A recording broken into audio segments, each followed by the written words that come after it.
Yeah, yeah, right. This is a timely manner for you guys. I know. I understand. I understand. So welcome, guys. I can't believe we are in the last days of April. I mean, it's just unbelievable how quickly this year is flying by.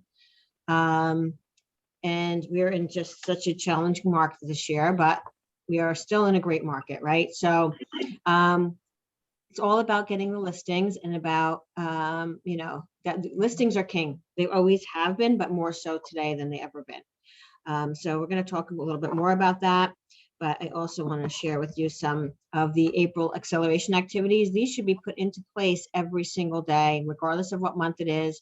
You should have a plan in place, whether it's this plan that I'm sharing with you here or a plan that you have to do, but you need a plan.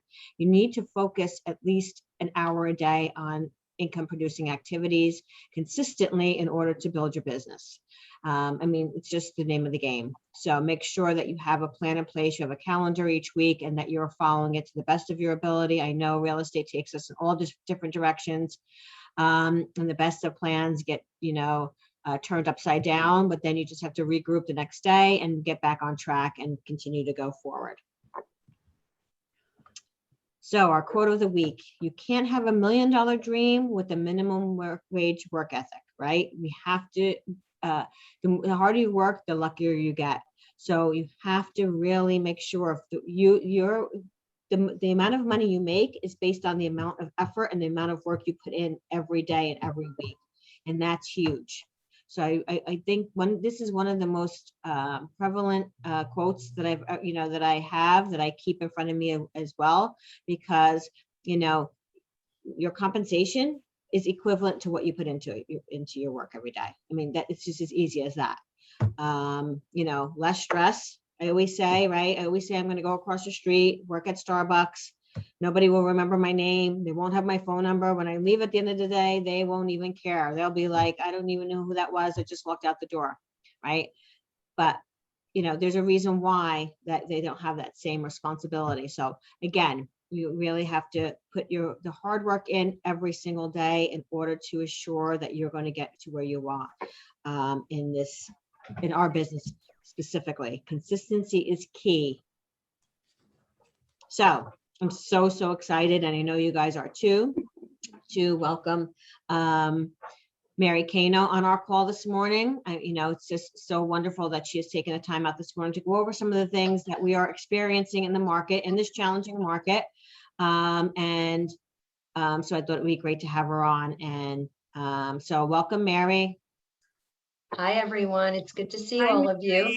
Hi, Hi, guys. It's good to see you all. Everybody's well. I hope all your family is well and getting through this crazy time, right? So remote work and whatever, but it's given real estate, as far as the industry, has handled this challenge extremely well. And fortunately for many of us, you've been able to work and continue working through this pandemic, which has been very difficult. And unfortunately, not all industries were able to do that. So getting us declared essential workers was the first step. And from there, we've been able to move forward. So keep up the good work. I know the market is extremely challenging. I get the phone calls. I hear the problems on a daily basis. And if there's anything I could share with you today, I know, Missy, you had mentioned one thing to me with regard to appraisals and waiving the appraisal. Correct. When a contract is put together, or the listing agent might put something in the computer that says, here's, certain things that you have to make sure are either in your offer or not in the offer, whatever. One of them is waiving the appraisal contingency. There is no appraisal contingency in the contract of sale, so there's nothing to waive. And what will happen is that you will find that either the lending institution, somebody's going to want that appraisal. So when you see something like that in the MLS, I understand that when you, in your MLS listing in media, under media, you can put these contingency things in there. You can list these issues. And when you see, must waive the appraisal, there's no such thing. There's nothing to waive. So that was one thing that, was one of the newer questions that I've received, and newer things that are happening out there. But I'm here to basically answer questions, or did you have any other specific topics, Missy, that you wanted me to discuss, or is there like a hot button issue in your office? Oh, there's a lot of hot button issues in our office. Yeah. That's the real problem. Yeah. I guess, Yeah. in times like this, I always feel that when there's a more challenging market, right, fear takes the best of us, right? And so when fear takes the best of us, then we do things sometimes Yeah. on the gray line, and that's where we're seeing a lot of gray lines. Yeah, yes, a there's lot a of lot. gray areas, a lot of Yeah. people walking that line, and we really, again, I can speak for most of my agents in my office, 99%, that they Yep. really are trying to do the right thing. And we have office meetings every week, and we go over everything, and we, and so we Yeah. make sure that we're all in line with what's going on in the industry, but then we Right. don't see that in other places. And so then when they're dealing with agents that don't have that type of structure or that type of support, then that's where we're seeing a lot of issues. And how do we move forward? Like that's the Yeah. thing. Yeah, and it depends. I mean, it depends on the training. A lot of it has to do with training, and many agents are not getting the training. And the other part of it is we have experienced agents who know that they might be doing something wrong, but they still do it. And they figure, I'll do it until maybe somebody catches me, which is really the wrong attitude. And it stems everywhere from advertising to presenting offers, to conducting open houses, to showings in general, and prohibition against certain times or days or whatever for showings, exclusive listings coming soon. It's a bundle of stuff out there that's causing all of you to go crazy. And if I could say one thing, that some of these rules, if we want to call them rules and regs, are so simple to follow that there really is no reason not to be in compliance with them. So you take an issue of public open houses, and I wrote something in the newsletter about it, which created a lot of, phone calls and stuff. But the bottom line is you've got to look at a public open house for what it is. It's not for you to sit there and get leads. It's for you to sell the house. Article 1 of your code of ethics, it should govern everything you do on a daily basis. Article 1, protecting and promoting the interests of your client, not you, your client. So therefore, if you stick to that and you ask yourself that question every day, why am I doing this? Am I doing this for me, or am I doing this because I'm working in the best interest of my client? And if you can't say client, you're doing something wrong. And it's as simple as that.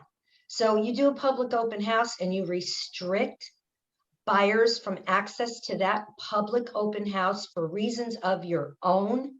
All right, not COVID. I mean, we're using COVID for everything. It's not always COVID. But if you're restricting it, you have to figure out why there's restrictions. Is the seller asking you to do something? Okay. Does the seller have the Attorney General memorandum so that they can read it and know what the protected classes are, and that by virtue of turning someone away because they don't have an appointment, or they have their realtor with them, or they don't have their realtor with them? It's like so crazy out there. You're there to show the property. You're there to sell the house for the seller. So that's one issue that's creating a stir. So that's why I put that out there. If you're going to turn a buyer away because they're walking up to you with an agent, hello. So you got code of ethics issue. You could have a fair housing issue if that buyer is one of our protected classes, which there are 14 of them in New Jersey. Okay, the Attorney General memorandum for New Jersey's 14 protected classes. The federal level is 9. All right, that's how many more we have in New Jersey. Read your AG memorandum. Give a copy to your seller. Give a copy to your landlord. Definitely give a copy to your landlord. Okay, and understand, when you turn somebody away from an open house, they might not take that well. All right, and they might look at that AG memorandum and say, bingo, I was turned away not because I had my realtor with me, but I was really turned away because I fall under one of these protected classes. Not only do you have an issue, but your seller's got an issue. So advise your seller prior to doing these open houses, or even just showing the property in general. Have the conversation from the get-go at the listing appointment with your seller. Go over all of these things. And if your seller's going to indicate to you or your landlord any type of discriminatory activity, you've got to get back to Missy. You got to discuss it. You may have to just say bye-bye to that listing. whatever it might be. But you need to educate your sellers and your landlords, because you are the ones that know all about this. You know about fair housing. You know about the rules and regs of your real estate commission. So, just and your code of ethics. So that's an issue that we've had a lot of phone calls about recently. We've had a lot of phone calls continually in my 22 years with North Central and 9 years prior to that with another association of realtors, consistently have the problem of presenting offers and getting feedback. Just never ends. It never ends. It's constant. I just got off the phone with someone this morning, and she was having difficulty. She presented an offer, is not getting any feedback, hasn't heard back from the listing agent, calls and calls and calls and calls, no feedback. Broker calls the other broker, which is the next step. All right. Sometimes that works, sometimes it doesn't. At what point can you take that offer to the seller directly? All right. Real estate commission says within a reasonable time period. If you're not hearing back 3 or 4 days after you've presented a written offer to the agent, to the listing agent or the listing brokerage firm, if you're not hearing anything back, leave a message on the phone for the listing agent and the broker and say, look, if I don't hear back from you, I'm going to go to the seller with this offer. And you watch how fast you get a call. You'll get a call back like right away. The second thing is, nowadays with COVID, with other things, regulation-wise, rules and regs and laws, you can't necessarily put something in a seller's mailbox and just leave it there. It has to be postmarked and mailed. So please don't drop anything off in a mailbox, all right? Because that is a problem. You'll have a big problem on the government level with doing something like that. Asking for the seller's attorney. Okay, if the agent is giving you a problem and you ask for the seller's attorney so you can present the offer to the seller's attorney, you're not really entitled to the seller's attorney's name if the seller doesn't want you to have it. So don't get crazy nutsy about saying you have to give it to me. No, they don't. If the seller doesn't want it put out there, then you're kind of at the mercy of the listing agent to make sure that written offer gets in there. But you know, and I know, you have a real estate commission reg that says all written offers go in within 24 hours. And it doesn't matter at what stage that offer on the table is at with somebody else. So in other words, if there's a contract that's in attorney review and you get a call from a buyer agent who says, I have a written offer, what do you say to them? Bring it in, give it to me. I'll take it. It'll go right to the seller. Thank you. All right, I'll get back to you and let you know what's going on. Okay. If the contract is out of attorney review and you get a phone call that someone has a written offer, what do you tell that agent, that buyer agent? Do you say, oh, I'm sorry. No, we have a contract that's out of attorney review. Sorry, tell your buyer no go, right? If you don't have that permission from that seller to say that, then that offer goes in to the seller, to the seller's attorney, even when there's an under contract. You cannot, on your own, prohibit a written offer from getting to the seller or the seller's representative. You can't create that procedure. Does everybody get that? Okay. Mm-hmm. Your seller can tell you what they want. And best business practice is even if your seller says, oh, listen, Eric, I'm done. I'm done. I've got an offer. I'm happy. Don't give me anything else. You can say to them, look, I have a licensed law obligation that all written offers that come to me have to go to you. If you're directing me to do otherwise, can you shoot me an email? Please send me an email to that. But I am going to go the full round here, and I am going to still make you aware that another written offer has come in. If you direct me not to give it to you or your attorney, I'll confirm that with you by email, and we'll go from there, and I'll let that buyer agent know. But don't you establish that procedure. Your seller directs it, okay? It's in your code of ethics. Say you get a buyer agent calls you up and they say, hey, Dennis, on your listing, do you have any offers? Do you have any offers and how many do you have?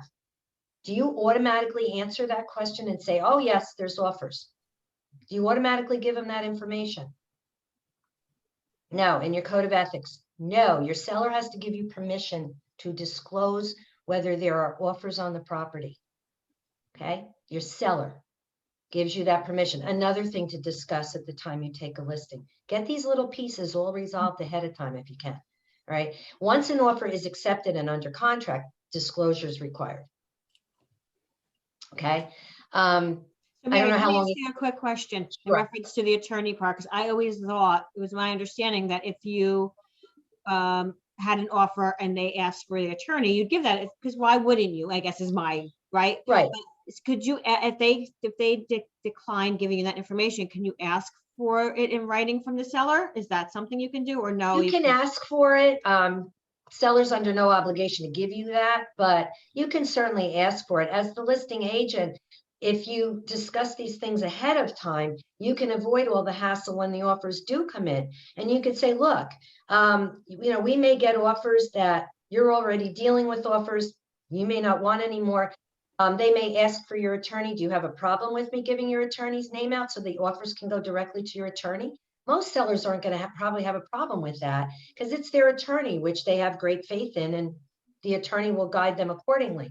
So things like that to discuss, but I don't know where it's required that you have to give that attorney's name out. But if somebody asks for it, I would call my seller up and say, look, do you have a problem? Let's just get it to the attorney. Your attorney's going to let you know what you should and shouldn't do. And guess what that does? I mean, in a way, not in a way, it takes the responsibility off of your shoulders. You're not the one making those decisions where something comes back to haunt you later on. Your seller's directing you, and the attorney gets another written offer. The attorney says to the seller, hey, maybe you should look at this. Guess what? Then it's the attorney's issue with the seller. You're not doing anything wrong. And you could go back to that buyer agent and say, listen, I'm doing the best I can here. The offer went into the seller's attorney, and here's, what we're going to be dealing with, whatever. But, the other rule of thumb is when you don't have to control a situation, don't try to control it. Take it off your shoulders and pass it to the one that does control it. And you'll find yourself not dealing with so many issues. I think it might relieve you of some of the things that pop up. It's we are the experts in real estate. We know what we're talking about, but there's other things that you're not experts in. And when you're not, take the onus off of you and put it where it needs to go. And it might be the seller's attorney, it might be the landlord's attorney.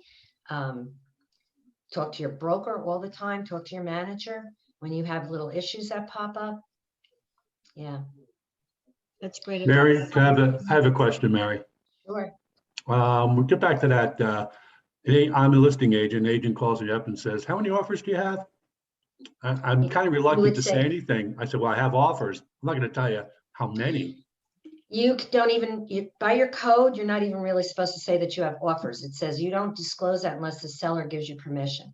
So talk to the seller about the pros and the cons of letting the buyer agent know there's offers and not letting the buyer agent know that there are offers. There are pros and cons. You might have a buyer that walks away, says, I'm not going to get involved in this, or you might have a buyer that makes a better offer because there's multiple offers. So that buyer might say, oh, I really want this house. I'm in a multiple bid situation. I better do better than what I thought I would do. So there's a pro and a con, but guess what? If your seller says to you, I would prefer that we do it this way or that way. Or if they say, what do you think? You have the experience. What have you seen happen more than not? Is it better to disclose? Do you find that the offers are better or not? You can give them the information from your experience, but let them make that decision. And then when a buyer agent calls you up and says, Dennis, how many offers on your listing? If your seller said, no, I don't want you to disclose that, I'll take a chance that buyer walks away. Maybe they won't say it, maybe they will. And if that's the case, then you go back to the buyer agent. You said, I'm not at liberty to disclose. My seller hasn't given me permission. If you have an interested buyer, please get a written offer in ASAP, and do something like that. If the seller says disclose, go right ahead and disclose. Yep, we have multiple offers. Get your offer in. The seller's looking at multiple offers. If you want your offer considered, please get it to me now. Buyer agents, and if you're on the opposite side, do you wait to find out if there's multiple offers? And again, there's pros and cons for your buyer. I get it. But if you wait 3 or 4 days to hear back from a listing agent to let you know if there are offers and then find out they're not going to disclose it to you anyway, hello, you just lost 3 days for that buyer sitting there waiting to write an offer up because you're holding them up. So don't do that. If the buyer's really interested, wants to make a written offer, write it. Worst case scenario is you get feedback from the listing agent that says, oh my gosh, we have an offer in attorney review. And again, they don't have to even disclose that, but they do. Or they say, oh, we have a contract that's just coming out of attorney review. So sorry, but listen, your offer is still here. You sent it to me. I've got it. If anything happens, we'll go back to the drawing board again.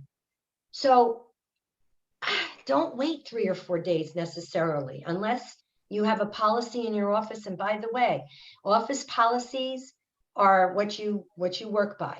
All right. I'm not the be all end all. I don't control any real estate company. So whatever your policies in your company are, that's what you follow. I can guide you on real estate commission regs. I can guide you on code of ethics. I can guide you on do's and don'ts of some procedures, but your company policies are what you follow. And that's why it's important that your manager always knows the minute you're having any kind of a problem and can sort of get to it before it becomes bigger. And oftentimes we don't do that. And then you find yourself in an arbitration matter.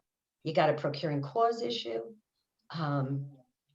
So, keep that line of communication open as much as possible. So Mary, I also heard through the grapevine that you had mentioned this to someone, that an agent was sued over the fact that a buyer understood that what they said to them was, you have to waive the appraisal. Is that correct? Or I don't know if they were sued. I'm not sure that I said that about being sued, but again, when there are these requirements, when you're writing up an offer that you don't put in an appraisal, you got to look at those requirements and say, can they actually do this? And in some instances, maybe not. And I don't think sellers are sometimes aware that agents are putting these things out there when it comes to making an offer. I'm not sure that the seller's fully aware or agreed to some of that stuff. It might be the agent that's trying to take the control again. The bottom line is all offers are going to go through attorney review, and those attorneys are going to change things. They're going to redo stuff. They're going to say, So what is the point of trying to control something at the get-go and say, no this, no that, da-da-da-da-da. Even properties sometimes that say they're being sold as is, don't always get sold as is, as you know, right? I'm preaching to the choir.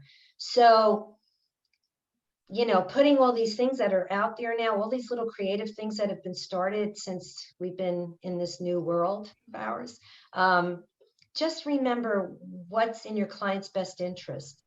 And when you see some of this stuff out there, it may or may not be correct. And some things, if you call me, I can sort of help out a little bit. The phone call I got today, someone's having a problem with presenting an offer. So if they don't hear back today, I'm more than happy to reach out to the agent or the manager and say, listen, give Mary a call.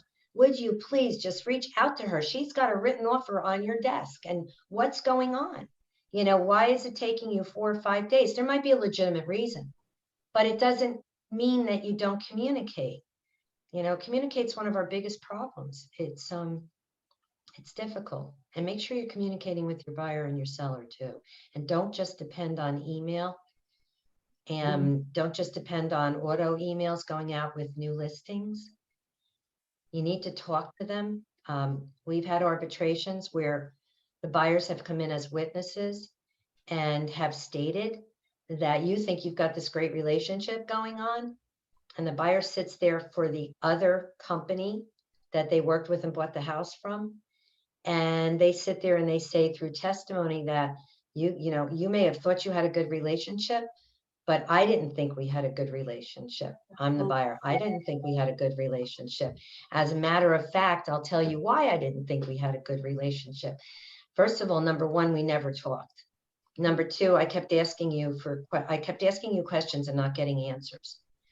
Everything was done through email. You never once picked up the phone. How could you know how frustrated I am? Unless I'm typing back to you in all capitals, then I'm shouting at you. But other than that, how can you know that I'm upset. And we've had arbitrations with that type of situation happening with a buyer. And my husband's tapping the window. He's outside and he's tapping my window. I was like, who's knocking on the door? Oh, he's tapping my window. I can't, whatever. Let me tell you, this is a challenge for marriage this whole year. You're not kidding, Mary. I agree. It's shades of what retirement might look like. I think I'm going to work till I'm 90 and I can't anymore, God willing. But anyway, that being said, so, so you just, I've lost my train of thought. See what he did to me? He broke my concentration. But anyway, it's kind of like just, always think about what are you doing and why am I doing this? And when you get these little procuring cause issues, that's another whole seminar I could do for you on procuring cause alone. I can do a whole hour on procuring without a doubt. So you let me know if you ever want that. I've done that for a number of offices, but lots of things with that, lots of stuff and lots of guidelines that we can give you to help you avoid it and not get involved in it, because it's not fun. It is not fun at all. And you don't want to find yourself in that time-consuming, and it is not fun whatsoever. No. There is nothing good about it. It's a lot of time out of your life. A lot of time out of your life. A lot of time. And when you get in front of a hearing panel and you're looking at a hearing panel of your peers and you're trying to present your case and you're sitting there trying to defend your commission, and you've already been 5 months down the road from when you got that commission, and suddenly somebody's challenging you for it. And you're like, oh my God, what do I do? You don't want to find yourself in that position, No. There are ways to work through these types of things. So that's another one I could do for you. That would be awesome. Hey guys, anybody have any questions? You're so quiet. And I know you have questions you ask me every day. No, but I'd just like to thank Mary and Carol. Hi, Carol. I know I saw you. Hello. I mean, we go back a long, long way. We go back a long way. But I agree with everything you said. And I think it's the problem with some of the newer agents that are busy. That's all they do is text. They don't know how to pick up the phone and they don't know how to talk to anybody. And I'm all for talking to them. Pick up the phone and talk, or stop over and visit. Just that, yeah. Great. And you don't have to talk to them every day. No. But touch base with them. Hear their mental state is what I always say. Hear the mental state that you're getting through the phone, not through the texting and the emailing.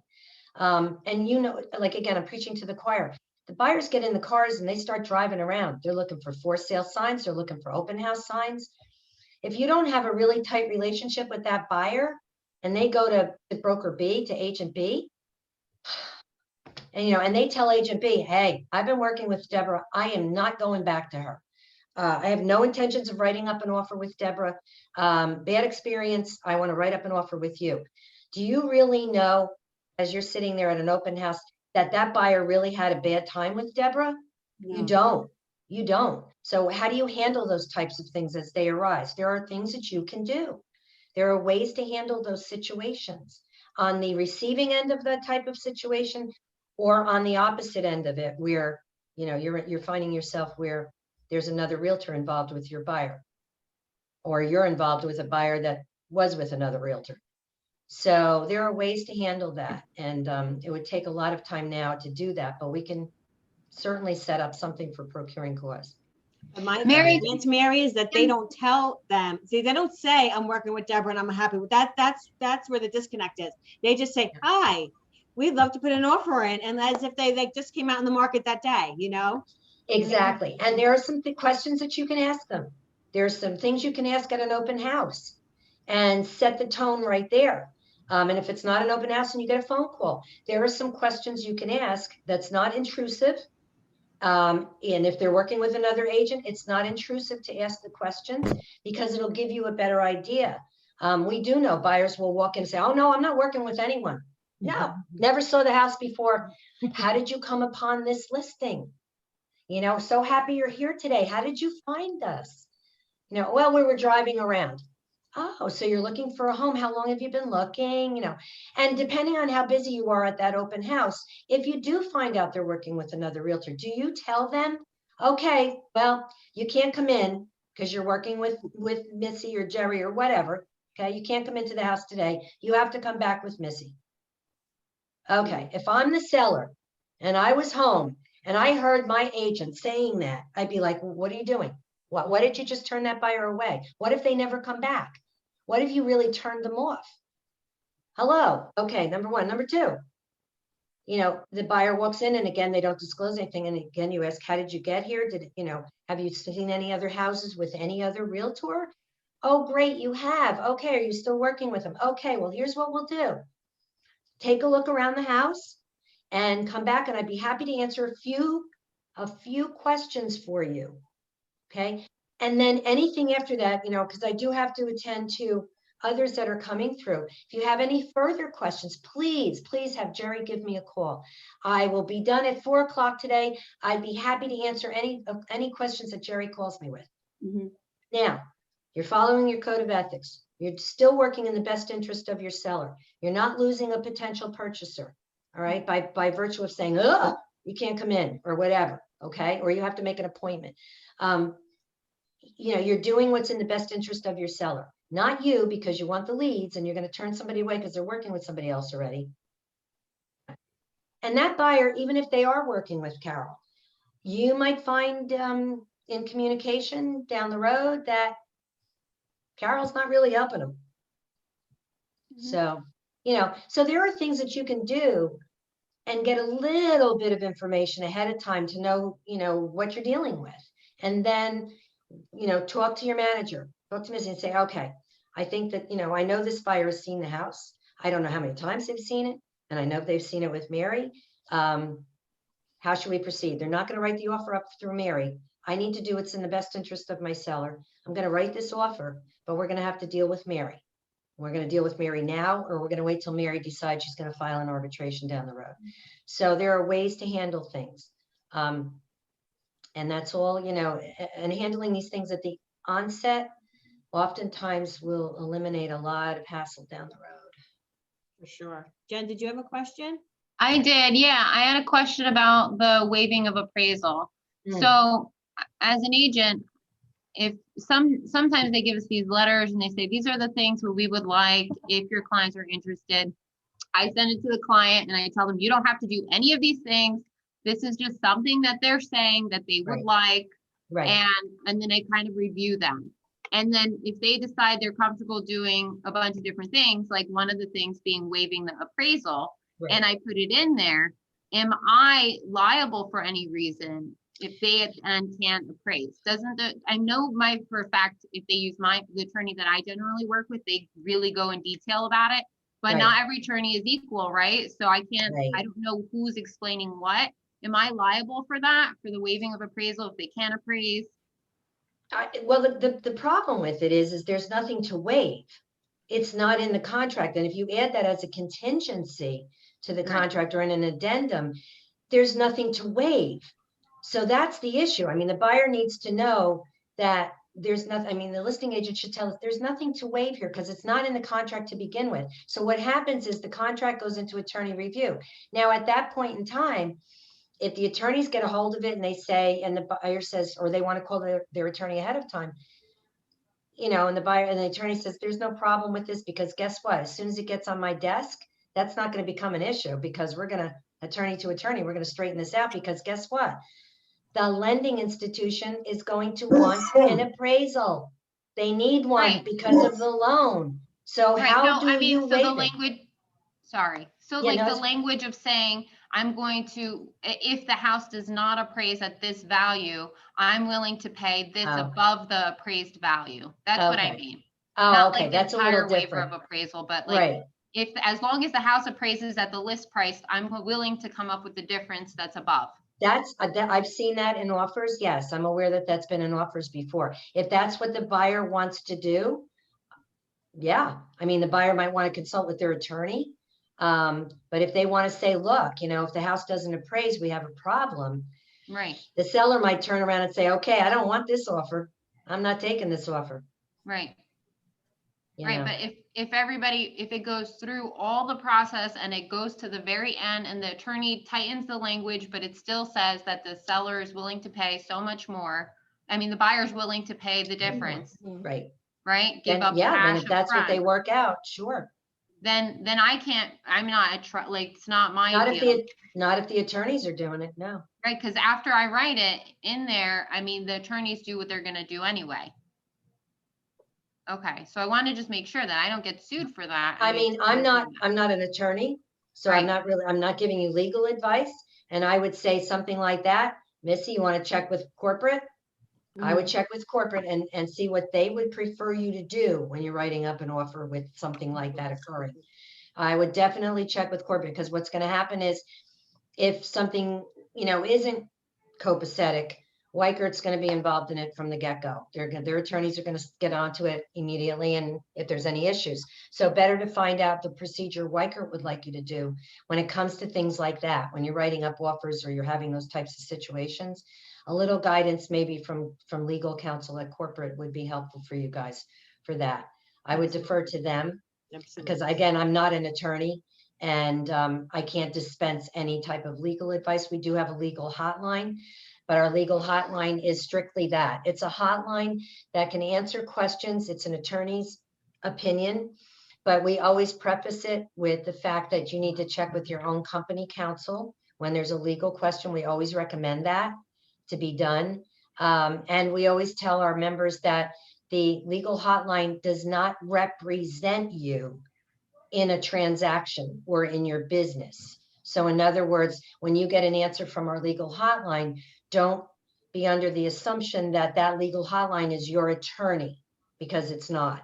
So it's an opinion, it's a legal opinion from an attorney, but we always recommend that your company counsel, your corporate counsel, is who you really need to run some of these things by to make sure procedurally, that's the way they want you to do it.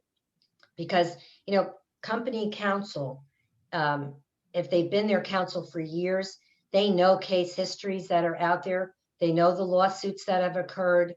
They know the problems that have arisen from different scenarios.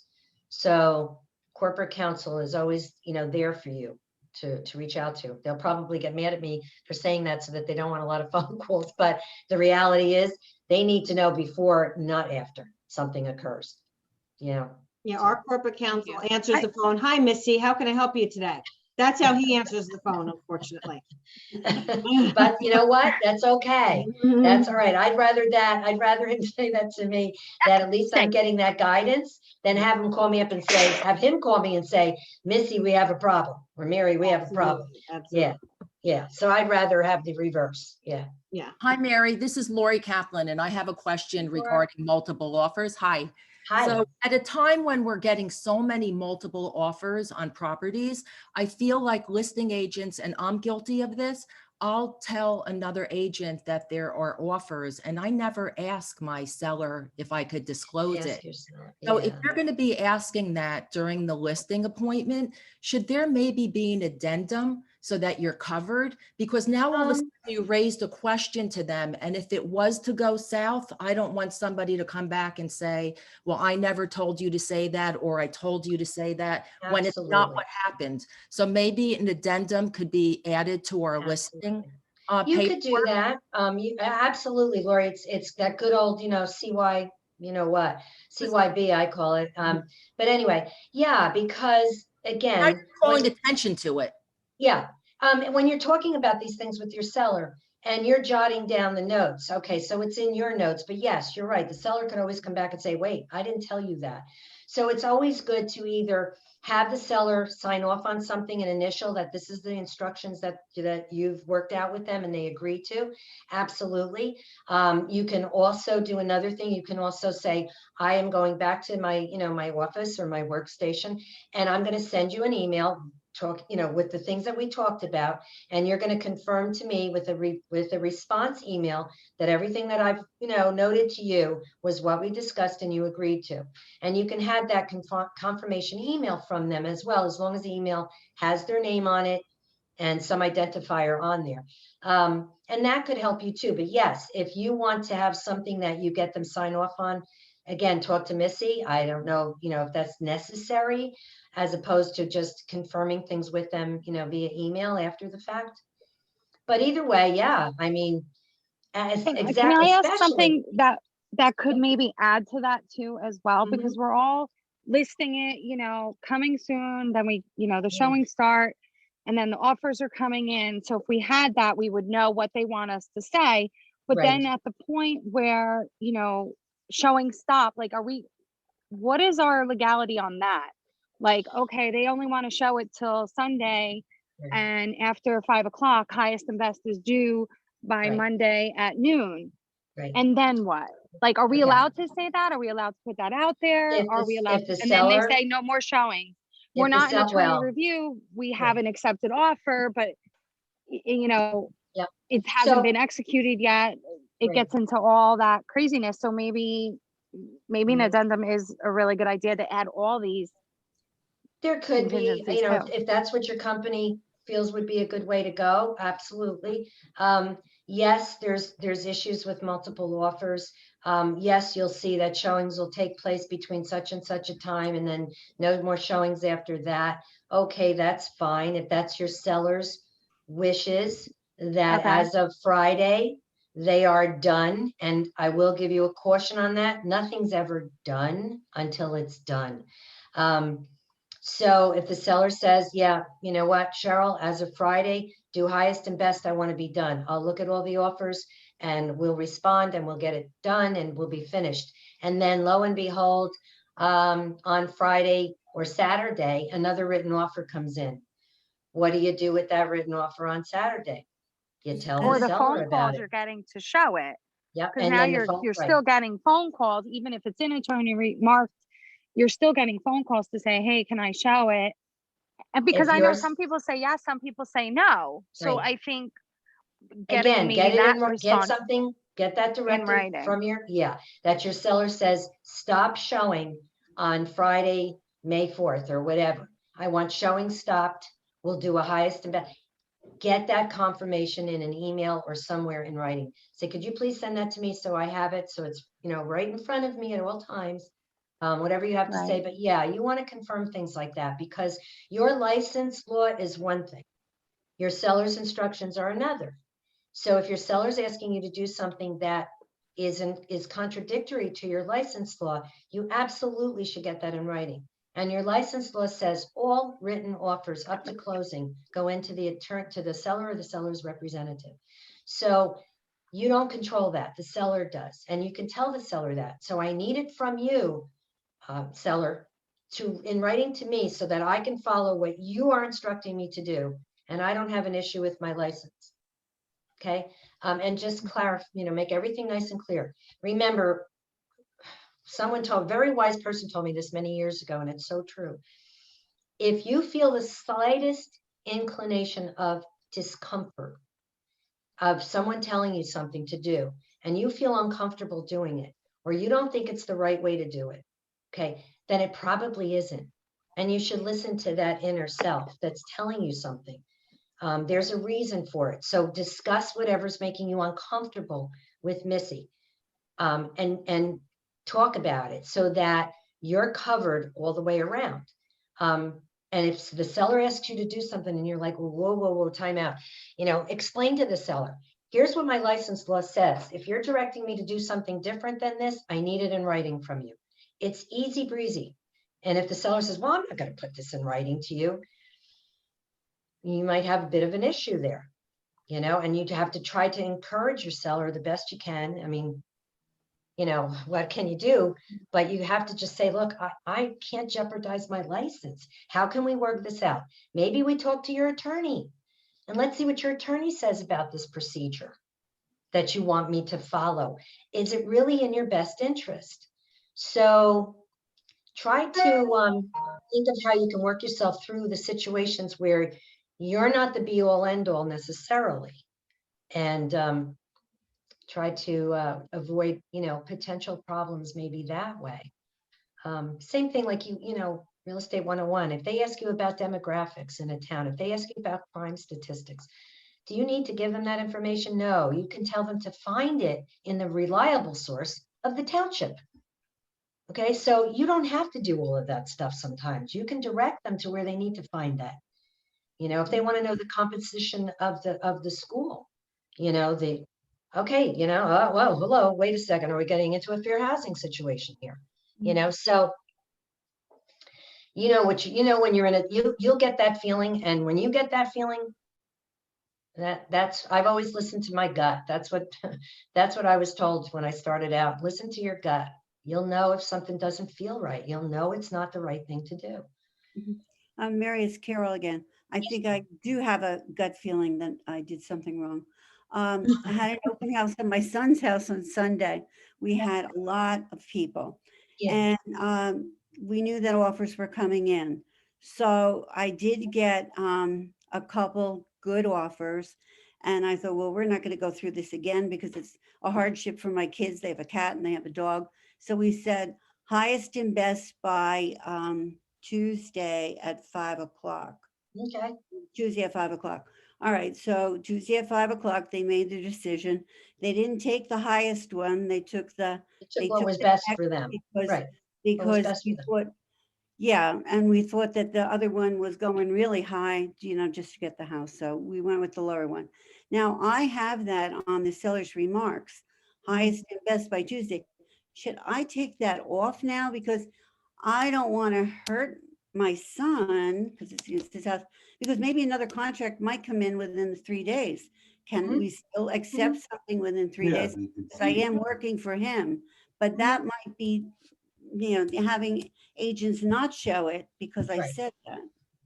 Well, are you going to accept? I mean, did your son He say, did. I don't want any more offers, I'm done? You know, He we're didn't say finished. that, but he's accepting that. He's accepted that offer. It's going over to the attorney now. Okay. But All right. during the 3 days, they can show the property. Okay. But I have it on there that the offers were supposed to be in. And I'm just Okay. saying, maybe I should take that off. Well, if it's not highest and best at this point, then again, Missy, I'll defer to you. I mean, if it's not highest and best right now, then I don't know if it should be in there. It It was. was, but it's not any longer. And if it's not, if there's still showings going on, that's fine. It's not under contract yet. There can still be showings. Okay. And, you know, sometimes when it's under contract, sellers will say, yes, I've accepted an offer, but I want continued showings. You have that scenario too, where the sellers accepted an offer, it's out of attorney review. They still want the property shown. There might be a contingency, there might be an issue. So there's a category in the MLS for that, as you know, where it's a US category, and it's for that specific purpose, that the sellers accepted an offer, but they want continued showings. And they might decide to switch from offer on the table and go with a different offer. Now, I don't want to say problem, but who's the one that's got to deal with that the most? It's the seller, with the guidance from their attorney, not you, but the guidance from their attorney as to whether they should reject that offer that's now out of attorney review and take another offer. What's the ramifications to the seller for doing that? That's not something you have to control. That's the attorney that's going to control that and advise your seller as to what to do. So if there's continued showings going on for your son's house, then yeah. If he's not doing highest and best right now, then I don't know, Missy, how would you say? My advice, because Carol did call me yesterday on this, and my advice was to her to, you know, accept the offer and to continue to show it, because she's looking out for her son's best interest as the representing the seller. And during that time, if anything comes in, then they can entertain it. Absolutely. And if not, they didn't give up a good offer that they had in hand. Right. But Missy, I have that on the seller's remarks that the highest and best was for yesterday. So I'm saying, should I take that off? I would take it off. Yes, I would. Yeah. Again, you're looking out for your seller's best interest. So yes. Absolutely. But take it off. Yeah. And you know, guys, that asterisk that a lot of agents will put in the MLS, that asterisk to say that there's attorney review in progress, you know, you don't have to do that. That's not mandatory. You're under no obligation. By virtue of doing that, you've now gone against your code of ethics where it says you need the seller's permission to disclose. Okay. You don't have to put an asterisk on your listing when it's in attorney review. After it's out of attorney review and it's considered an under contract, then you have to change the status of the listing. But when it's in attorney review, you do not have to use that asterisk. As a matter of fact, the Real Estate Commission many years ago, when I called them about whether or not that could be used in the MLS, they initially said to me, because that stigmatizes the property. What's a buyer going to do when the agent says, oh, there's already a contract on this, you don't want to see this house, or you don't have to see, there's already an offer, you don't want to get involved. It almost sounds like it's necessary to have the seller sign off on whether you could put an asterisk there or say, not. Yeah. So in that case, we have an addendum that we use for the listing agreement, just saying, do you want your number in the MLS? And everybody just signs off on it, not a problem. Maybe this needs to be an addendum also, so that it doesn't become a question with an email and then they don't send the email. Email, It's right. nice, easy, and clean. So I agree with you, Lauren, Well, it's 100%. my understanding though that an the other- addendum has to be written up by an attorney, so that we cannot write up an addendum as an agent. So I would say that, you know, now we're taking a little step too far. I think it would be all right if you guys all sent me maybe all the things that you want to ask, all the things we went over today. We put a form together so that you remember to ask with the sellers. You go over it. Exactly. And then, you know, let's not make it as that much. You don't have to have an addendum. Yeah, and that's why I was going like this before. okay, a form. Addendum, Yes, no, a but form, yes. a check. Yeah. You can do a little checklist of the Correct. things that you want to talk over with your seller at the appointment. Do a little checklist of some of the things that we talked about today. Mr. Seller, Mr. Miss Seller, do you want me to disclose the offers? Here's the pros and the cons. Do a little checklist. You can have them initial what you check, or like you can write down on that checklist, do not disclose, and have them initial it or something, like if you want to go that far. But if you're, you know, I mean, this is Real Estate Commission regs. The only time that's going to be, you know, you're going to have issues is if the seller feels that you didn't act in their behalf. But if you're acting in their behalf all the time, you're not going to have these issues. Same thing with the buyers. So remember, everything you're doing in their best interest. So when you're sitting there and you're asking yourself the question, is this in the seller's best interest? And yes, it is. If it's not, take it off, because it's not your best interest, it's theirs. Mary, I have a question. One other question. Oh, sorry. Okay, so I have think a Mara love letter first, we can have question. Liz. Go ahead, Mara. Just recently, yesterday, I got multiple offers on a listing, and one of the offers and additional contractual provisions, you know, I've seen agents start to put in upon acceptance, will not continue to show, will mark attorney review promptly, you know, and my seller is saying, well, what do I do with this? And my opinion was kind of, well, as soon as it goes into attorney review, the whole contract gets disavowed. So even if you say that you will, the second that gets disavowed, there's no contract. You know, my feeling is that you can continue to show. I mean, I don't want to be disingenuous, but at the same time, it's what's in my seller's best interest. So how do you handle that?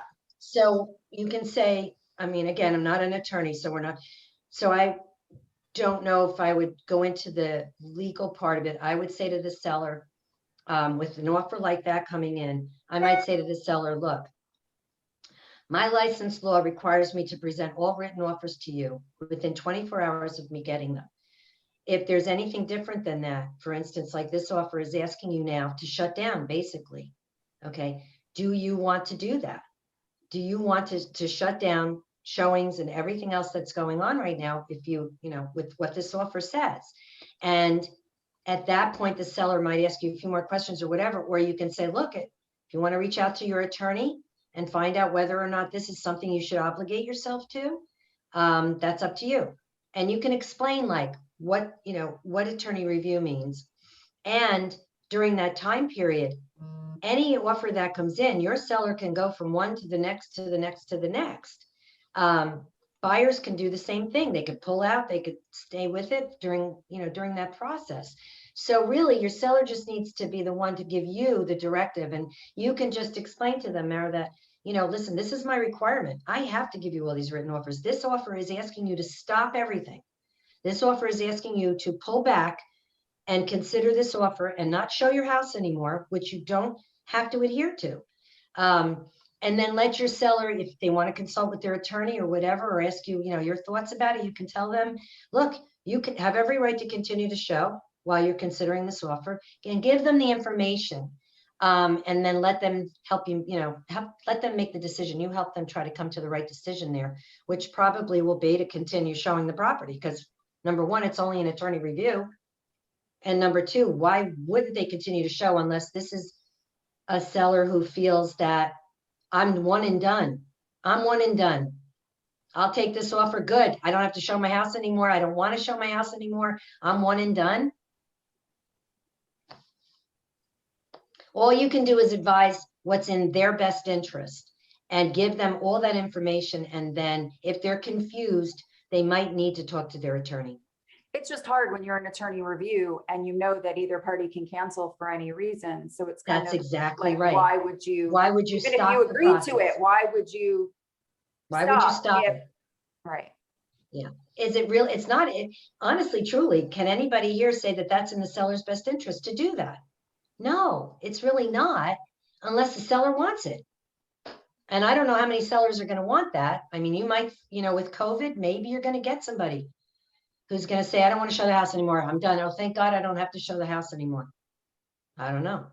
But I have a question, but if you accept that, it doesn't really, I guess you can still show it until the attorneys sign off?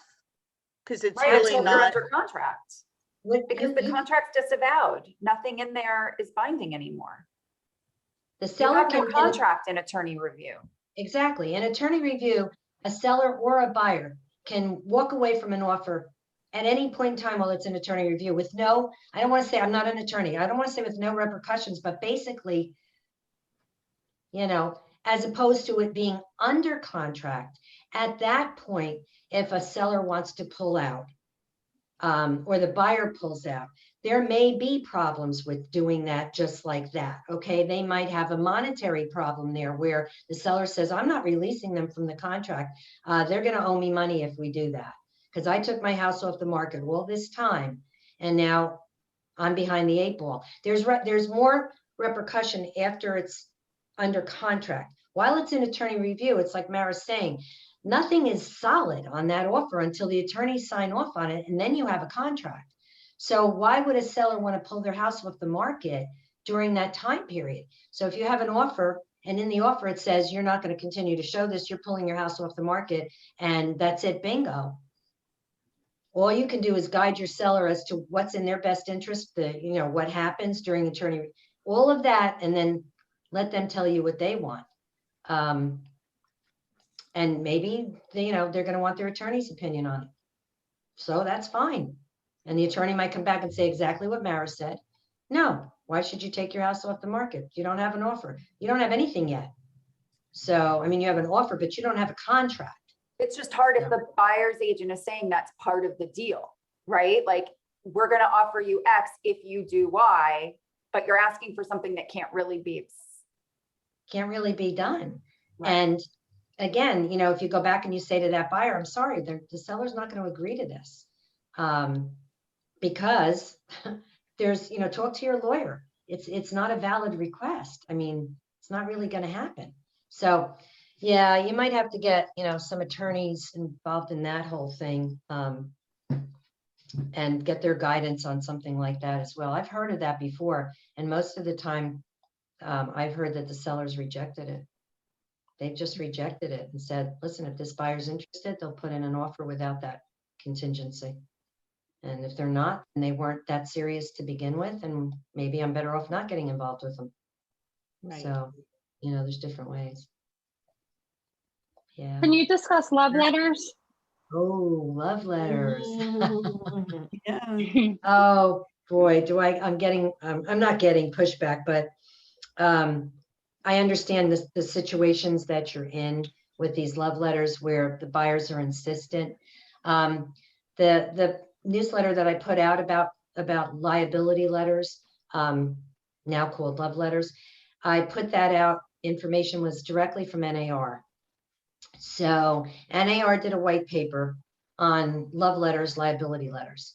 And in there, they put some pretty strong recommendations. And when I initially read it before it went out to the world, and I thought, wow, if NAR is coming out with these really strong recommendations to the members, it's kind of, and I have no proof of anything, but it signals to me that it's on their radar, that it was brought to their attention, and it could be a possible fair housing violation. And so they wrote this white paper with guidelines. And basically, if you don't have a copy of it, you can get a copy on realtor.org, or I can send it to you. You see, I have it in my file and I can email it to you. NAR came back and strongly recommended that you do not get involved in these love letters. Don't help the buyer write them. Don't encourage the buyer to do it. Matter of fact, NAR is basically saying go the opposite way and explain to the buyer and the seller the reasons why you don't want to get involved in these love letters. So the main question you ask is, why is the buyer writing a love letter if all of the terms of the offer are in the contract? Okay, so now your seller is going to get an offer, and all of the terms, financial, closing, all of the terms of that offer price is in that contract. What else does the seller need to make the decision as to what's the best offer for them? The So emotional now, part of it. the emotional part of it. And what happens with emotion? Emotion goes to the people. And what happens when you're looking at the people? You're looking at fair housing. You're looking at protected classes. You're looking at financial in terms of their type of loan. If I pull out the whole scenario of fair housing, if you look at the protected classes, okay, in the New Jersey protected classes, which I told you there's 14 of them. Okay, so here's your protected classes. We have our actual or perceived race, national origin, religion, gender identity or expression, marital status, civil union status, domestic partner status, affectional or sexual orientation, familial status, family, children, running down the stairs to see the Christmas tree. Now you have children and you have religion. Hello. Okay. Religion is also part of your protected classes. Okay. Familial status, pregnancy or breastfeeding, physical or mental disability, or liability for service in the armed forces of the United States. It's also illegal to discriminate against a prospective or current buyer or tenant because of any source of lawful income to be used for rental or mortgage payments. Source of lawful income includes Section 8 housing, state rental assistance programs, temporary rental assistance, et cetera, et cetera, et cetera. Why does the seller look at a love letter?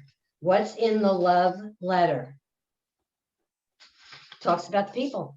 Okay, Talks about who they I are. understand, right, Mary, you and I but, have- Go ahead. go ahead, sorry.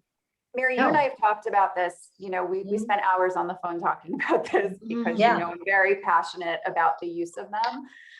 But I think there are, things the sellers want to know that the house is going to close.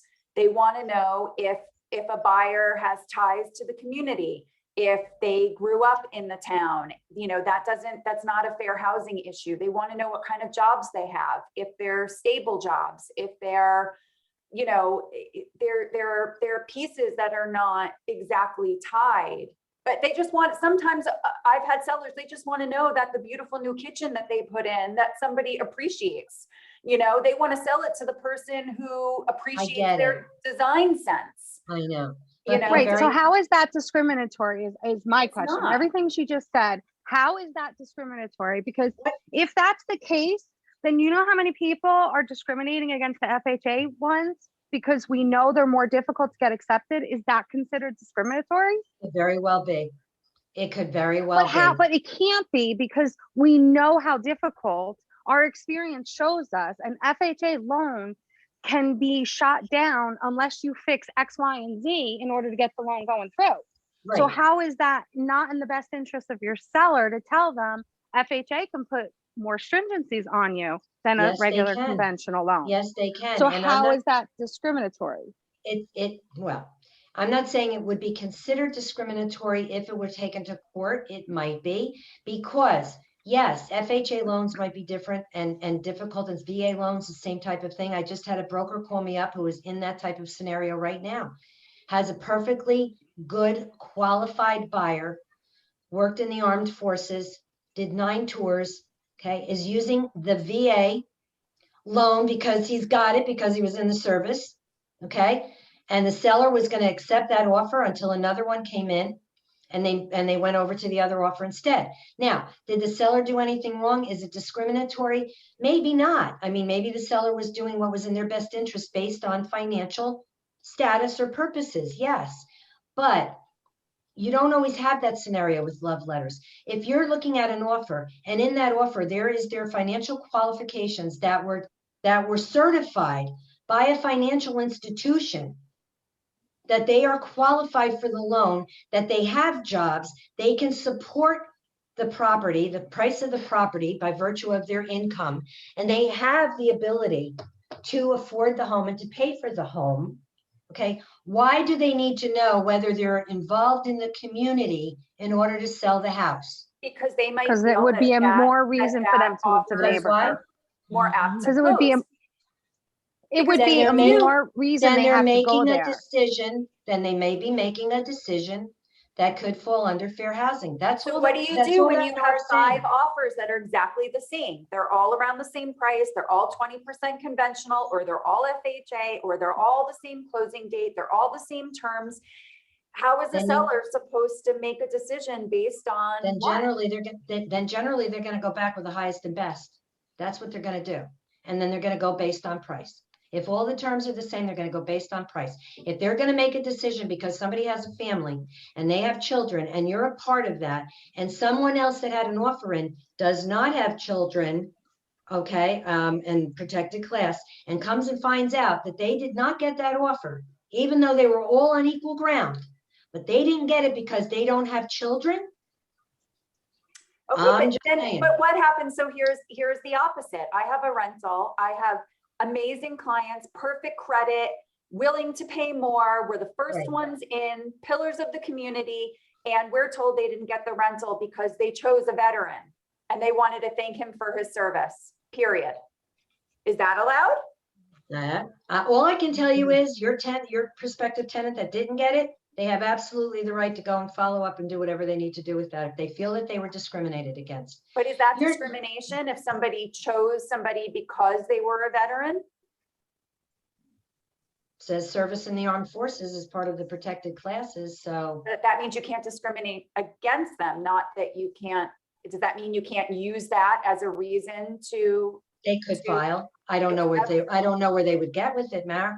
I mean, none of us can sit here and say that it's going to be, a definite in the court. The problem is if someone feels that they were being discriminated against. And these love letters, if you take a look at them on a whole, they all involve things like that, talking about family, talking about religion, talking about this and that and the other. Right, but the sellers want to make a connection. Some sellers, most sellers lately too, they want to make a connection with this person that's buying their house. As much as it comes down to money, it's an emotional thing. I know if I ever go to sell my home, I'm going to want to know a little bit more about the people that are coming in because I've lived here for so many years. I want it to be continued happiness for the people coming in. So I don't care if they're couples, of whatever, but I don't get it. Like, I don't understand why there can't be any emotion, because selling a home is emotional. You cannot, some people can take that out, but most people won't. But It as is agent, emotional. we're the ones who are supposed to take the emotions out of it. That is correct. This is not an emotional decision for you guys. And if you're seller, or you're right, you're absolutely right. And look at what, Nora's telling you plain straight out. If you're looking at these, if the seller is not looking at the terms of the offers as to what they are, and they're looking at it from a people perspective, they're going to find themselves in a problem area potentially, because every single But I love think letter. they can, I think they would do everything. Cheryl, all you're of it. gonna, I understand what you're saying, Cheryl. Listen, I've lived in my home since I was a kid. I'm still here. Okay. All I can say, I love my home, but am I going to make a decision based on the fact that I want more children in this house? No, I'm going to make a decision because I know if I go in that direction, I could have a potential problem if I've got 3 or 4 offers on the table and I'm making a decision to reject someone who is just as qualified as another person because one person has a child and another person does not. You're going to be in a fair housing situation if that couple or that person who does not have a child finds out that the only reason the seller sold that house to that buyer was because they have a child and they discriminated against me because I don't have a child, but I was perfectly qualified to buy that house. This discussion. But you can say realized that why with it's an not allowed. FHA. If you Yeah, can we could go on to forever with this. FHA, I don't think that we're just gonna one more resolve thing though, this. because I think she's just we would telling all you. be in lawsuits right now. If you were to, we took There- an FHA and a conventional, see, everything's the same. 5% down, conventional versus FHA. You're gonna discriminate against the FHA because it's more difficult. So it's like, Okay, that may be the type of loan. You're not necessarily talking about the person Right, and their exactly. family and who they are and do they have children or not, or are they the same sex couple? And ooh, you know, I don't know, maybe I don't want to do that to my neighborhood. I've lived here all my life, so I'm not going to sell it to 2 of the same sex. I'm not going to do that. I'm going to take this offer instead because it's a family. Be very careful, guys. That's all I'm saying. We could talk about this forever. Cheryl, I hear Okay. your frustration, Mara. I hear your frustration. I know this is Yes. something that you guys have gone through. I understand it Well, it's not totally, my but I don't frustration think. because I'm doing it. So Well, it is no, what it is. You but know, I we're don't just think trying to be careful, right? Of I'm not course, and that's all careful. Mary's telling you. This is what guidelines are. You, whether Yeah. you follow them or not, you have to be, then you're responsible if someone Because here's the decides to problem, take it a Lizzie, step further. you know, I had recent offers and there are agents now that are refusing to submit them on behalf of their clients. On my last listing, I had 2 buyers who reached out directly to me with their letters because their agent wouldn't give them to me. So they were going to send them. And then what's next is they're going to go to the seller. They're going to do what they feel they have to do what they want to do. So if I can facilitate it in a way that doesn't violate fair housing, that is as, you know, safe as possible, because look at Carol's example, you know, at her son's house, they didn't accept the highest offer. I have many listings where we don't accept the highest offer. Right. So somebody can always come back, you know, Right. and That's financial. That's financial. And that's the seller's right to decide whether they want to, you know, 20,000 less, but the terms of the offer are better. It's not just the price, but the term. An attorney told me many years ago, an offer isn't just the price. Okay. There's a lot of different parts to an offer and it's not just the price. So if there's something that's better for the seller and it's not just the price part of it, then the seller will do that. They'll do what's best for them and take the offer that's best for them. The only thing we're saying is just be very, very aware and get Weikert's feeling on the whole thing as far as the company goes about these letters. I know many brokerage firms are not doing them. Mhm. They're not doing I've them. seen that. Yep. There is a They're policy. not doing them. I have And I another understand where you're question. coming from, guys. I'm not, believe me, I'm not saying anything. You do what you feel you need to do. I'm only telling you what I'm getting on my end of the world about it. And for NAR to come back with as strong as a statement as they did, that would indicate to me one of a couple of things. Either they know of a potential situation out there in the country about this, for them to say, don't write them, don't even deliver them. Okay. And that's what they've got on here. They have it. Don't even deliver them. Do not make statements. Do not, you know, it's all in here. And if they're doing that, it would lead me to believe something's on their radar. And that's why I put it out. It's just a caution. Follow Weikert's policy on it. You'll know what something doesn't, again. Mary, sit right everybody with them. has Ring doorbells. They see who's coming in and out of their house. They see exactly who it is. It's never going to be anonymous. So I No. find it hard to believe that there could be a lawsuit, you know, unless something specifically is said or something is specifically. Okay, I'll give you a quick rental scenario for you real quick and then we'll end it. So landlord uses a company that checks out the credit and such of the potential tenant. All right. So any tenant that wants this this rental has to do a credit check, has to do, you know, the whole thing so there's agencies that do that, and something N or whatever, NTN. Thank you. Okay. So I got a phone call from an agent who was representing prospective tenant, a couple, and they went through the NTN They were qualified financially. They were both gainfully employed. NTN came back and said in the report that if one of them were to lose their job, they could not afford the apartment. So that the landlord rejected them based on that. The prospective tenants were of an ethnicity that's a protected class. Okay, so it came under ethnicity. Okay. And said, wait a minute, time out. I'm being rejected because there's a report that says, and either one of us can lose our jobs and we can't afford the apartment. How does anyone know in this life whether or not what's going to happen to us tomorrow or the next day or a week from now or a month from now? What do we know? God forbid one of us could be sick or get in and out. How do we know this? So you're rejecting me because of that, or are you rejecting me because of my ethnicity? That agent who represented those tenants are filing a complaint with the Division of Community Affairs and Division of Civil Labor, whatever, filing a complaint. They felt that they were discriminated against, and they didn't believe that they were rejected because of what could happen in the future. So what does that landlord say to the next tenants that come in that are married or a couple? So is the tenant going to reject every single couple because if one of them loses their job, the other one can't afford it? So they're only going to rent to a single person? So I'm giving you a crazy extreme example because you say to me, what can happen with these things? These things can happen that we don't even think about can happen. So you have a seller who accepts a prospective purchaser based on one of the protected classes, or doesn't accept a potential buyer because of one of the protected classes, and is not looking at the terms of the agreement. I'll leave that one to you, Missy. Yeah, no. I have a question on the Department of Labor's final rule on independent contractor thing.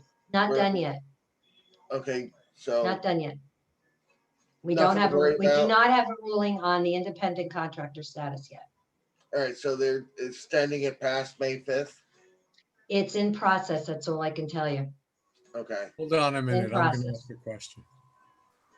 It's a very difficult situation, and it's in process. And New Jersey Realtors, our state association, diligently and completely involved in that. So when they get the final ruling on it, then we'll know. Okay. So it's just I have a quick question, Mary, regarding, let's go back to rentals, Yeah. specifically with pet fees. Can you elaborate on that, if that's allowed, if it's legal? Because I don't think there's anything in the contract specifically relating to pet fees specifically. So again, it's in your, and it's in your Attorney General memorandum as far as pets and service animals and emotional support animals and things like that. There But if is they're no not- pet. But if they're not there's no emotional pet support security. animals, yeah. Yeah, there's no pet security in the state of New Jersey. There's no such thing. Can you ask for more though each month? Can you ask for $50 more for a pet fee if they have a pet, as long as their animal is not a service animal? Well, okay, so how can I answer this one without doing so? The landlord should establish the rent that they want to charge, irregardless of whether there's a pet or not. Let's put it that way.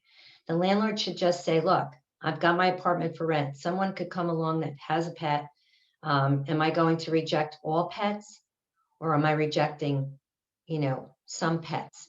And do I charge more for a pet or not charge more for a pet?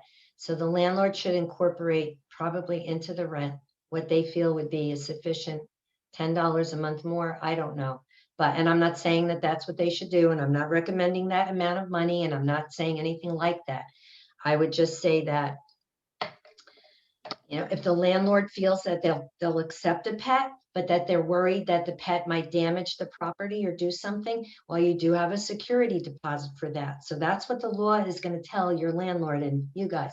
There is a security deposit for that, for that and anything else that goes wrong with the property. Okay, that's what the security deposit is for. The landlord should establish the rent that they want for that apartment. That's all I'm going to say. And the other thing to keep in mind with that, some landlords will say you have to have insurance, you know, the liability insurance for the pet, and that's also illegal to make people do. Yeah, I think so. I don't see that anywhere being written that it's okay to do it. I would keep, you know, I would get a copy of the AG memorandum, miss, have it in the office. All of you should have a copy of that.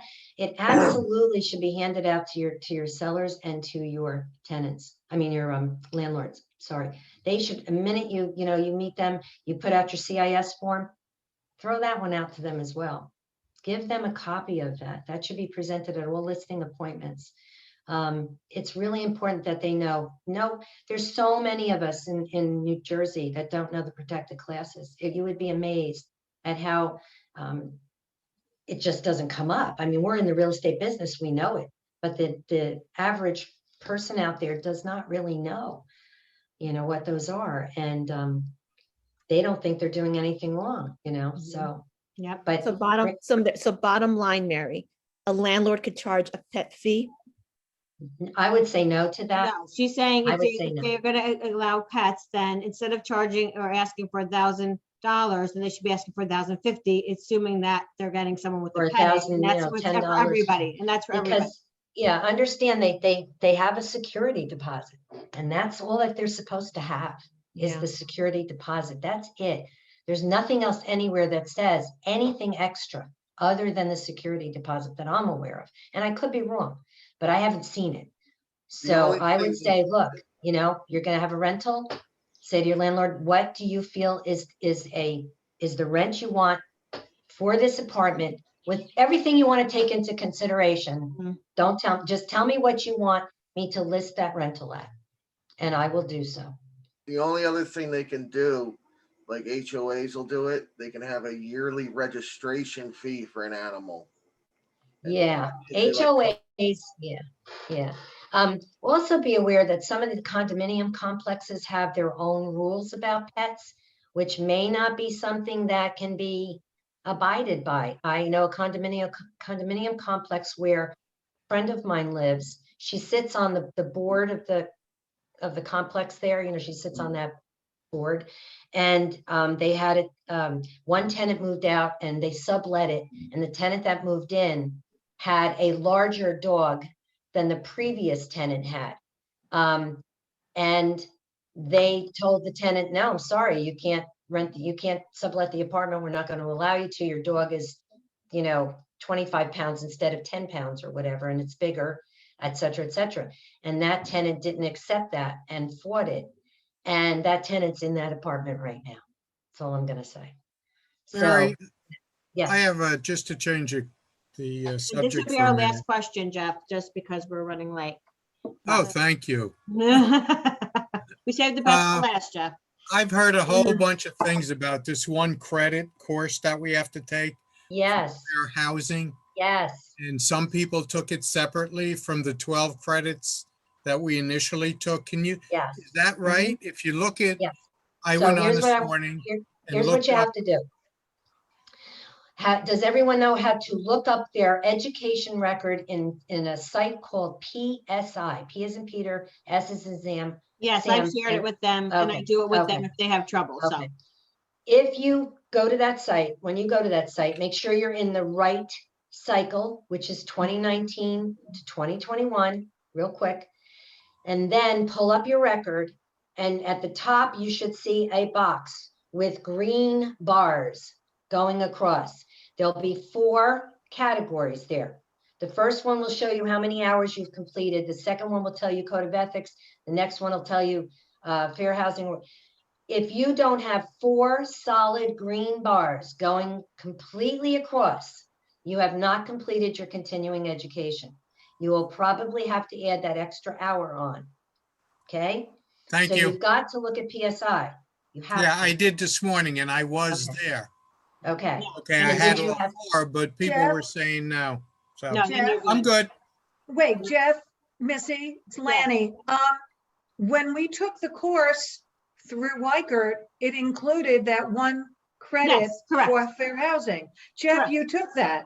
I That's know, what he's but saying, I've that it had, was there, that he did have the green line on the bottom, but someone told him that that didn't count, so that's why he That- was just double yeah. checking. No, that that's, was, I Okay. just want to be sure. I know we took it and it was Right. there, but somebody Okay. else that had taken it told me it wasn't. So I Yeah. just want to make sure I so, did. yeah, 4 green Well, bars. they're and you're good. wrong. Yeah. Thank you. Well, also, you have to understand, there are courses, real quick, there are classes or course. There could be a course that has fair housing in it, but it's not certified as fair housing with the Real Estate Commission. It wasn't approved as having that fair housing in it. It was approved for whatever the topic is. And if that fair housing component in that class cannot be separated because the commission doesn't have a course code for it, then it's not going to be reported under fair housing. It's going to just be reported under that course that you took. Okay. So that's what's happening out there. You may take a course that says, oh, it's got fair housing in it, but that course may not have been approved for that fair housing part. It might have only been approved for the title of what it wholly is. And so what happens is you think you've done fair housing and you go to PSI and you don't see a green bar across fair housing. That means that you didn't take a fair housing component. Okay. Okay. And everybody should check, but Wykert's you. class, if you took Wykert's course, it did incorporate the fair housing, but you still should check because sometimes things don't get reported and you don't want to wait. Please. So always Yes. just check to be safe. That $200 fine is in effect June 1. Mhm. In effect June 1. Oh. Okay. All right. So Well, you don't want to Mary, get thank you that. so much. This was right, amazing to kids. have you here. So If happy you to have any- you. You've shared so much great information with us. And we I'll definitely come will back take you up anytime. on procuring cause in a later date. Yeah, So thank you I'd be again for happy. your time. Okay, good. I'd be happy to do that. Stay well, everyone. It's good to see you all. And if you have any questions, you can always email me. Okay. Yep, thank you. Okay. All right. I'm going to leave. She's running. So real quickly, I just want to get back to my screen, but everything froze. Oh, there we go. There we go. Okay, I just wanted, we'll just go over the birthdays and the new listings for the week. Here we are. I don't know why it's freezing. Okay. So our birthdays for the week, Dominique is this Friday, Christina McCarthy and Peter Lee are next week. And then our anniversaries, we have Joanne Bickers has been with us 4 years, Marlena Randazzo and Tabitha 5 years, which is awesome. We'll go through this at a later date. Got a lot of stuff to share with you that we're not sharing today. And now I've stuck again. Okay, there we go. Anthony's moved on from us. So again, we'll share this all next week. But don't forget, next week, after our meeting at 12 o'clock, we have an agent appreciation luncheon in the parking lot here. We're having a food truck come in for Cinco de Mayo. So please, please, please come here and attend. It will be great to see everybody again. And it will be outside, okay? So we will be outside with the food truck, and that's hosted by our All Under One Roof. Real quickly, we have a new insurance agent who will be representing our office as part of our team, Naomi, and you will meet her on the office meeting next week, as well as in person at the Agent Appreciation Luncheon. So just a quick, I just wanted to get in touch with, or let you know that really quick.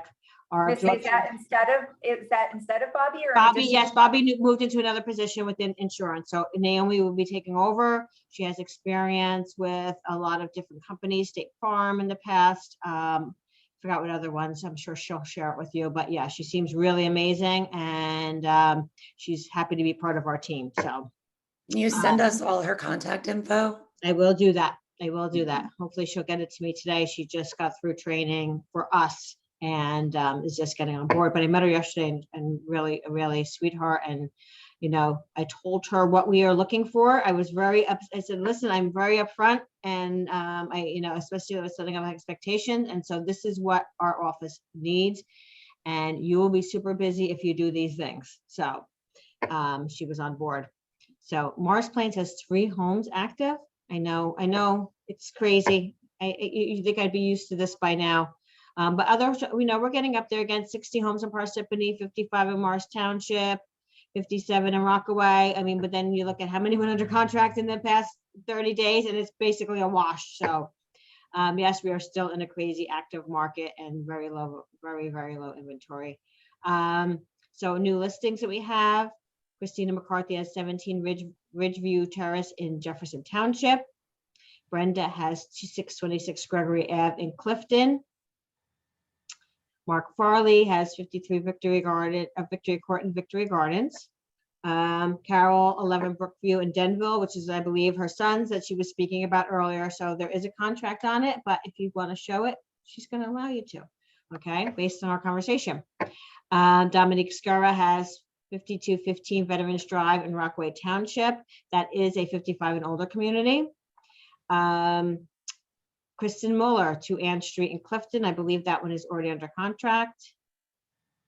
Dominique also has 112 Drake Lane in Roxbury for 259 and 19 Savage Road in Denville for 185. Gloria has an exclusive 2 Deanna Drive in East Hanover for 975. Saw the video online. Beautiful, beautiful home. Brenda Lee has Stephanie's home at 30 Kale Ave in Butler for 315. I don't know if you want to talk about it, Stephanie, if you're still on, if you want to give a little description. Sure. It's a really nice colonial. A lot of rooms have been updated. It's 2 bedrooms, 1.5 bathrooms. Thank you. Partially finished basement, a really, really large lot. It's a very long lot. The yard is really great. Lots of storage, detached garage, a shed. It's really cute home. Thank you.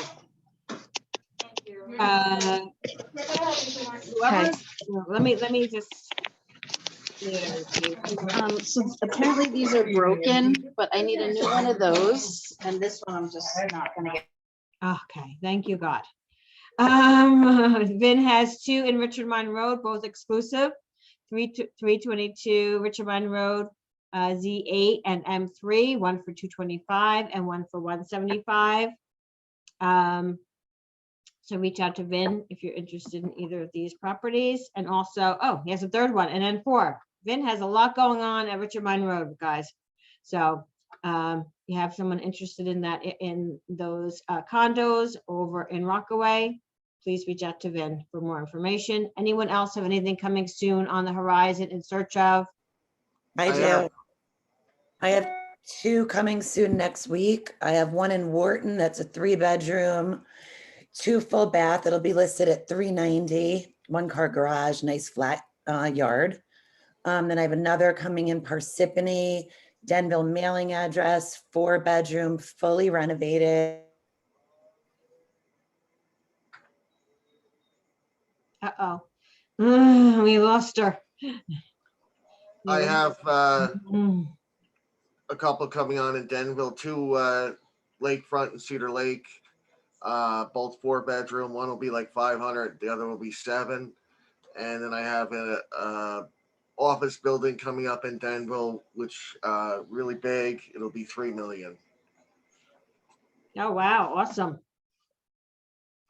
So if Kim gets back on, she's frozen right now. We'll hear about her 2nd listing. This I'll share with you next week, everything else I have for this week. So I really want to share with you this Brian Buffini video, which goes, talks about the challenging market we're in and how important it is to be with a strong brokerage at this time. So I wanted to share that, and I think that's it, unless anyone else has anything else to share. Okay, thank you guys for your patience today. Thank you for joining. It was great to have Mary on, and have a great week. Bye, Missy. Thank you. Bye, Thank you. everybody. There we go.